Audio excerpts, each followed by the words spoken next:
Integrating HTML pages into .NET 8.0 application part 2। Hello everyone. देखिए previous video जो था हमारा उसके अंदर हमने क्या करके रखा था, हमने हमारा जो लेआउट वाला पेज था यहाँ पर हमने सारे कोड जो थे वो प्लेस करके रखे थे। लेकिन देखिए ये जो हमारी एग्जिट डिजाइन है जो है, जो हमने लेआउट में रखी हुई है वो, और हमें जो डाउनलोड करके मिले हैं HTML, देखिए यहाँ पर थोड़ी सी गलती है। सबसे पहले चीज की यहाँ पर एक तो स्पेस दिखाई दे रहा है, तो वो नहीं है। देखिए मैंने जब कोड कॉपी पेस्ट किया था तो यहाँ पर वो चीज नहीं है। अभी देखिए गलती क्या है कि हमने ये जो हमारा ये हमारा फूटर जो है वो फूटर वाला कोड, और ये जो हमारा क्लास कंटेंट है ये वाली डिव जो है वो हमने बाहर रखी हुई है। बाहर मतलब इन द सेंस कि ये जो है, ये वाली डिव जो है हमारी कहाँ गई, मैं आपको बताती हूँ। 1 सेकंड। ये देखिए ये जो कंटेंट वाली डिव है और ये जो फूटर वाली डिव जो है वो एक्चुअली में कहाँ पर होनी चाहिए, इस डिव के अंदर। यहाँ पर देखिए मैं आपको कोड दिखाती हूँ।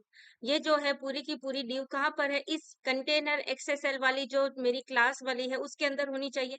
प्रीवियस वीडियो में हमने क्या किया था, वो कॉपी पेस्ट कर रहे थे, इसकी वजह से तो हमें क्या करना पड़ेगा, सबसे पहले इसको यहाँ से कट करेंगे और कहाँ पर रखेंगे। तो देखिए यहाँ पर देखिए ये जो मेरा कंटेंट वाला क्लास था उसके बाद ये देखिए बैक टू टॉप वाला है, उसके ऊपर ये उसके नीचे ये एच रेफ वाली लिंक है। तो मुझे कहाँ पर रखनी होगी, ये मेरी जो कंटेंट वाली ड्यू जो है वो मुझे कहाँ पर रखनी होगी, एग्जैक्टली यहाँ पर रखनी होगी, इस जगह पर रखनी होगी।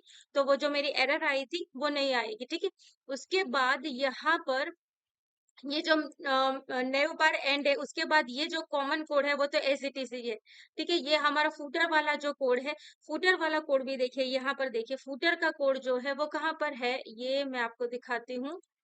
फूटर का जो कोड है वो न्यू बार के अंदर भी यहाँ पर है। देखिए ये फूटर स्टार्ट एंड है, इन द सेंस कि ये जो मेरी कंटेंट वाली ड्यू है यहाँ पर देखिए, ये जो मेरी कंटेंट वाली ड्यू है, क्लास कंटेंट वाली ड्यू, यहाँ पर ये न्यू बार स्टार्ट हो रहा है, ठीक है, और न्यू बार एंड हो रहा है, ठीक है।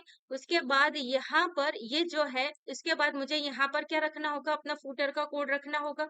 तो मैं क्या कर रही हूँ, यहाँ पर ये जो मेरी फूटर की जो कोडिंग है उसका स्टार्टिंग जो है और एंडिंग जो है उसको मैं यहाँ से कॉपी कर लेती हूँ और यहाँ पर जाकर पेस्ट कर लेती हूँ, ये मेन के बाद यहाँ पर, ठीक है। देखिए ये जो फूटर का कोड है वो मुझे यहाँ से हटा देना है, ये इसकी मुझे जरूरत नहीं है। मुझे क्या करना है, यहाँ पर ये जो देखिए ध्यान से कोड जो है उसको आप एक बार समझ लेंगे, कंटेंट एंड ड्यू के ऊपर यहाँ पर। तो ये जो मेरी ड्यू एंड हो रही है कंटेंट एंड वाली, देखिए ये न्यू बार है, न्यू बार के बाद मेरा कंटेंट आएगा मिडल पोर्शन का वो, उसके बाद ये मेरा फूटर का एंडिंग है, ठीक है। तो ये चीज अब मैंने परफेक्टली सेट करके रखी हुई है। अब मैं क्या करती हूँ, एप्लीकेशन को सेव करके वापस रन करती हूँ। तो गाइस देखिए यहाँ पर ये देखिए ये तो फूटर वाला कोड था, क्योंकि हमने बीच में जो फॉर्म वाला कोड है वो यहाँ पर नहीं रखा, हमने लेआउट का कोड रखा हुआ है। तो देखिए ये लेआउट का कोड है, उसमें हमारा हेडर जो है वो सेट हो चुका है, वो हमारा यहाँ पर जो साइड बार है वो सेट हो चुका है, यहाँ पर फूटर जो है वो सेट हो चुका है। अभी एक चीज समझिए, यहाँ पर मैं इसको जरा बड़ा कर लेती हूँ, ठीक है, ये मेरी जो साइज है उसकी।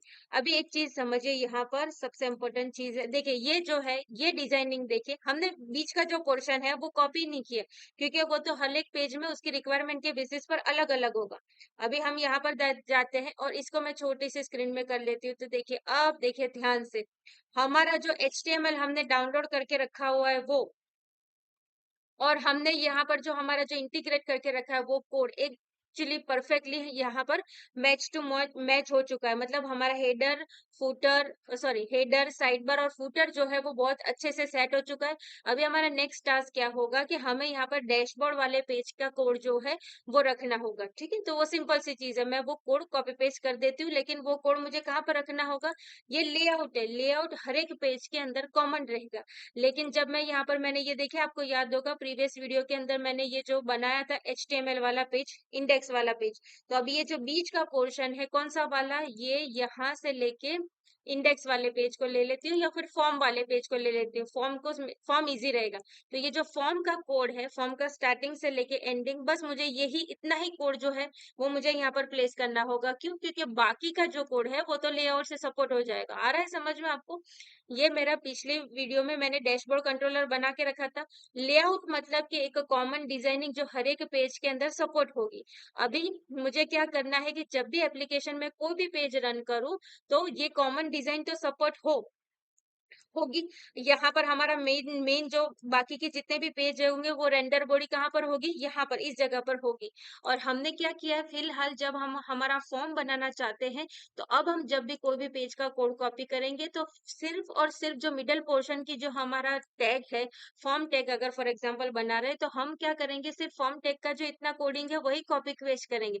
ऊपर का देखिए, ये जो है ना, यहाँ से लेके ये ऊपर से लेके यहाँ तक का कोड, यहाँ तक का वो कॉपी करने की जरूरत नहीं है। वो सारा का सारा जो है वो हर एक पेज के अंदर बाय डिफॉल्ट सपोर्ट हो जाएगा। ठीक है, तो अभी मैं क्या करती हूँ, वापस इस एप्लीकेशन में देखिए, फिलहाल ये रन थी, यहाँ पर सेट हो चुका था। मैं वापस इस पेज को सेव करके रन करती हूँ, फिर देखते हैं।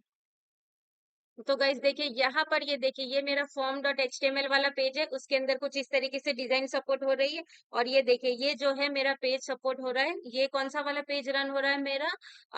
मैं आपको दिखाती हूँ एग्जैक्टली कौन सा पेज रन हो रहा है मेरा। डैशबोर्ड कंट्रोलर का इंडेक्स वाला पेज, क्योंकि कि मैंने प्रोग्राम डॉट सी एस में डैशबोर्ड की इंडेक्स वाले मेथड को एज ए डिफॉल्ट सेट करके रखा है। तो इन शॉर्ट, मैंने सिर्फ फॉर्म का इतना ही कोड लिखा है यहाँ पर, आगे जाके तो उसके रिलेटेड बाकी की जो डिफॉल्ट डिजाइन थी वो मेरे मेरे पूरे के पूरे पेज के अंदर सपोर्ट हो चुकी है। इसी तरीके से डिजाइन होती है। अभी हमारा काम क्या है, हमने पूरा कोड जो है वो सेटअप कर लिया है यहाँ पर। अभी हमारा नेक्स्ट टास्क क्या है कि हम जब डैशबोर्ड, ये तो सिर्फ फॉर्म का पेज है, ठीक है। आगे जाके हमारा टास्क क्या होगा कि हम यहाँ पर प्रोडक्ट्स इन्वेंटरी के रिलेटेड जो कुछ भी काम है वो करेंगे, लेकिन उससे पहले हम हमारा जो रोल बेस्ड लॉगिन मेनू का जो कंसेप्ट है वो और साइन अप वाला जो टास्क है वो खत्म कर देंगे।